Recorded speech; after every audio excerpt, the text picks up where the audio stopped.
धम्मपद 111। आज दिनांक 18 जुलाई 2020।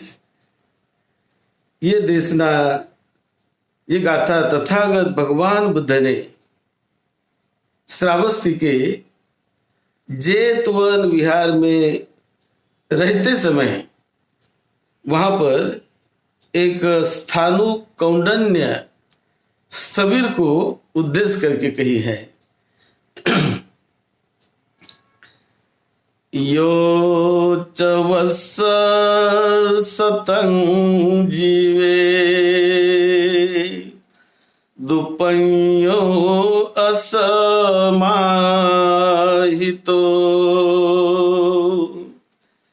एकाहं जीवितं सेयो पञ्यवन्त सझायिनो।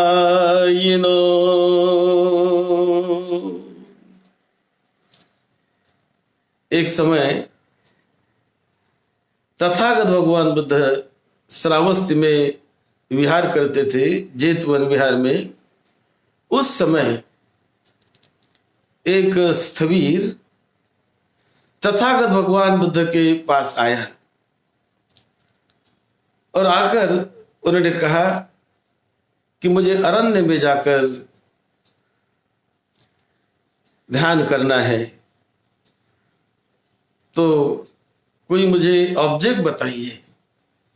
तो बुद्ध ने उन्हें जो रास्ता बताया, उन्हें जो रास्ता दिखाया कि इस रास्ते से जाकर ऐसा ऐसा ध्यान करो। तो तब वे स्थवीर अरण्य में चले गए, अरण्य में चला गया और वहां जाकर अभ्यास करके उस रास्ते पर जाकर ध्यान भावना के उस मार्ग पर चलकर उन्होंने अरहत पद को पा लिया। और अरहत बनने के बाद फिर उनको लगा कि अब तथागत भगवान बुद्ध का दर्शन लेना चाहिए।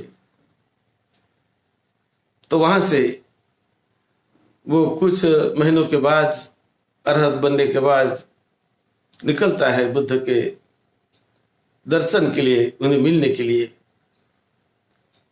तो रास्ते में आते आते कहीं पर उसकी तबीयत बिगड़ गई, वो बीमार पड़ गया। तो कहीं रुका और उसके बाद जब चल रहा था तो थोड़ी बीमारी उसको महसूस होने लगी। तो बाद में जाकर रास्ते पर एक और पर्वत था, तो उस पर्वत की एक बड़ी शिला थी, उसने देखा और वहां जाकर वो ध्यान करने बैठ गया। और तबीयत खराब थी, फिर भी वो बैठ गया ध्यान करने। अपना ध्यान कर रहा था वहां पर अकेला बैठकर। तो उसी समय ऐसा हुआ कि उसी दिन कुछ पड़ोस के गांव में कुछ लोगों ने, चोर लोगों ने, करीब 500 चोर, उन्होंने कुछ गांव में जाकर चोरी की। और चोरी करके जो जो सामान उन्होंने चुराया उसकी गठली बांधकर अपने सिर पर वो ढोकर अब चलने लगे सामान लेकर। और ये चलते चलते वो उसी रास्ते से आ रहे थे तो थक गए। चोर का प्रमुख कहने लगा कि अब हम बहुत थक गए हैं, बहुत थकावट महसूस हो रही है, चलो आज रात्रि में हम यहीं आराम करेंगे, फिर कल चले जाएंगे। ऐसा करके उन्होंने विश्राम करने का मन बना लिया, आराम करने का मन बना लिया। और देखा कि उसी के नजदीक एक पर्वत की शिला है, तो वहां जाकर वो आराम करने के हेतु वहां चले गए। और रात्रि का समय था, रात्र थी। तो उन्हें उस शिला पर एक वृक्ष के ठानू जैसा ठूंठा, उस वृक्ष का ठूंठा बोलते हैं, उस ठूंठे जैसा उसको दिखाई देने लगा रात के इसमें। तो चोर के प्रमुख ने जाकर ठूंठा समझकर उस स्थविर के सर पर ही, सिर पर ही उन्होंने अपनी गठरी रख दी जो उसने ढोकर लाया था।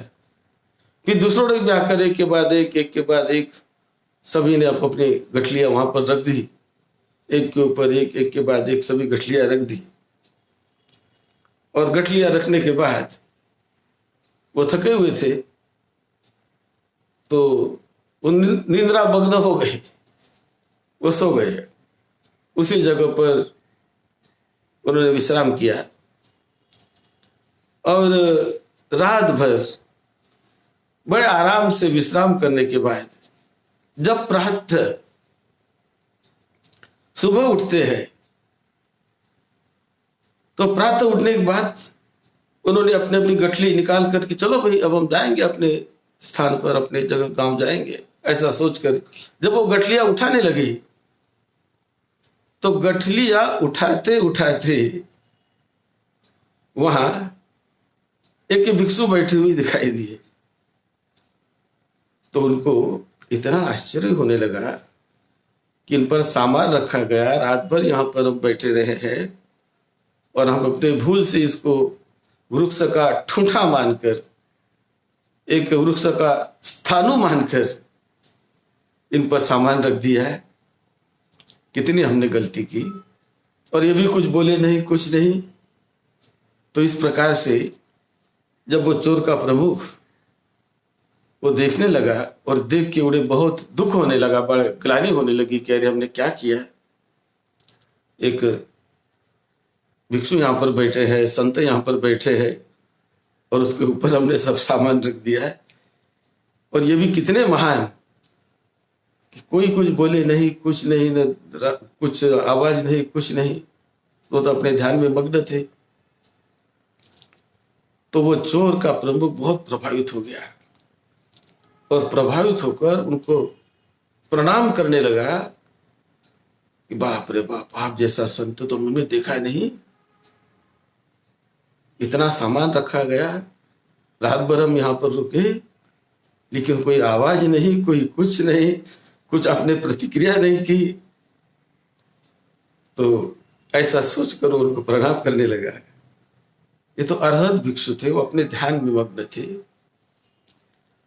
और फिर उन्होंने, उस भिक्षु ने उन्होंने प्रणाम करने के बाद वो चोर के प्रधान और सभी को भिक्षुओं ने उपदेश दिया कि अरे देखो, तुम जो ये काम कर रहे हो ये काम ठीक नहीं है। मनुष्य जीवन बहुत दुर्लभ है, बहुत कीमती है, बड़ी मुश्किल से मनुष्य जीवन मिलता है। अन्यथा दूसरे सत्वों, पशु पक्षी आदि, ये तो हम गिन नहीं सकते, ऐसी उनकी संख्या है। लेकिन मनुष्य जीवन तो बड़ा दुर्लभ है। यदि इस जीवन में हम जाग जाए, समझ जाए, सही रास्ते पर चलने लगे तो अपना परम उद्धार कर सकते हैं, परम कल्याण कर सकते हैं और अपने अच्छा जीवन भी हम जी सकते हैं। तो ऐसा धर्मोपदेश जब उस भिक्षु ने उनको चोरों को किया तो चोर बड़े प्रभावित हो गए। सारा सामान छोड़कर चोर, वो सभी उनके साथ उनको सुनकर भिक्षु बन गए। ऐसा उनका उपदेश सुनने के बाद वो सब भिक्षु बन गए और भिक्षु बनकर 500 भिक्षु की जो बहुत बड़ी मंडली, ये सभी के सभी भिक्षु बन गए। और वो भिक्षु बनने के बाद सब आते हैं तथागत बुद्ध को मिलने। तो बुद्ध ने दूर से ही जब इस स्थानु, उसका नाम स्थानु इसलिए गिरा स्थानु सबीर स्थवीर, यानी उन्होंने उसको ठूटे जैसा स्थानु जैसा वो बैठा था, इसलिए उसका नाम स्थानु कौंडन्य ऐसा उसका नाम पड़ गया, स्थानु कौंडन्य स्थवीर। तो बुद्ध ने जब उनको आकर देखा तो बुद्ध ने कहा कि आपने तो इतने बड़े लोग भी अपने सेवा में मिला दिए, स्वयं तो आपने अपना कल्याण किया ही, आप तो अरहत बन ही गए, लेकिन इन 500 लोगों को भी गलत रास्ते से निकालकर आपने भिक्षु बना दिया है। तो बहुत बुद्ध उनकी प्रशंसा करने लगे और फिर सभी को, वो पूरे भिक्षु मंडली को तथागत बुद्ध ने उपदेश दिया है। और तब ये गाथा बुद्ध ने कही, यो च वस सतं जीवी दुप्पन्यो असमाहितो एकाहं जीवितं सेयो पन्यवंतस झाइनो। यानी कोई आदमी गलत रास्ते से चलकर, दुराचार के रास्ते से चलकर 100 वर्ष का भी जीवन जीता है, उससे श्रेष्ठ जीवन है एक दिन का भी जीवन कोई सद्धम्म के रास्ते पर चलकर जीता हो तो बड़ा श्रेष्ठ है। यदि कोई व्यक्ति दुप्पन्यो असमाहितो, यानी प्रज्ञा को न प्राप्त करके और अपने आप को संयमित न करके, बिना प्रज्ञा को विकसित किए कोई व्यक्ति 100 वर्ष का भी जीवन जीता है, उससे वो व्यक्ति बेहतर है, उससे वो व्यक्ति श्रेष्ठ है कि जो अल्प जीवन जीता है या एक ही दिन का जीवन जीता है, प्रज्ञा को डेवलप करके, प्रज्ञा को विकसित करके और झाइनो यानी ध्यान भावना करते हुए अपने पंच स्कंध को जानकर, अपने मन को निर्मल करते हुए, मन को परिशुद्ध करते हुए, परिशुद्ध मन का एक दिन का जीवन श्रेष्ठ है, श्रेष्ठ होता है 100 वर्ष के जीवन से भी, कि जो 100 वर्ष का जीवन जीकर ध्यान साधना न करता हो, अपने पंच स्कंदों को न जानता हो, मन को परिशुद्ध न करता हो, तो ऐसे 100 वर्ष के जीवन जीने वाले व्यक्ति से एक दिन का जीवन जीने वाला व्यक्ति जो ध्यान भावना करता है, जो मन को परिशुद्ध करता है, उनका जीवन श्रेष्ठ होता है। ये गाथा तथागत बुद्ध ने उन 500 लोगों को बताई और सभी बड़े प्रसन्न हुए। बहुत साधु साधु किया सभी ने। आप सभी को निरोगत्व मिले, दीर्घायुष्य मिले, सुख शांति मिले।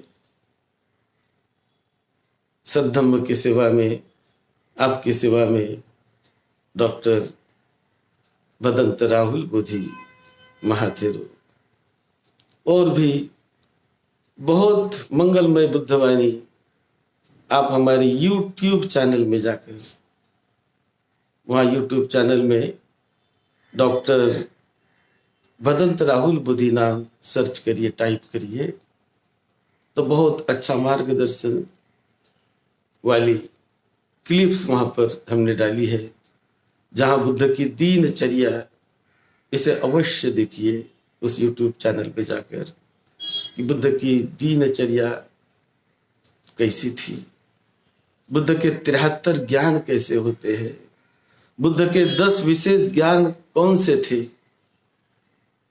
उसको जरूर सुनिए और अपने दोस्त मित्रों को भी शेयर करिए, सब्सक्राइब भी करिए कि जिससे आपको तुरंत नई क्लिप, नई सीडी मिल जाए।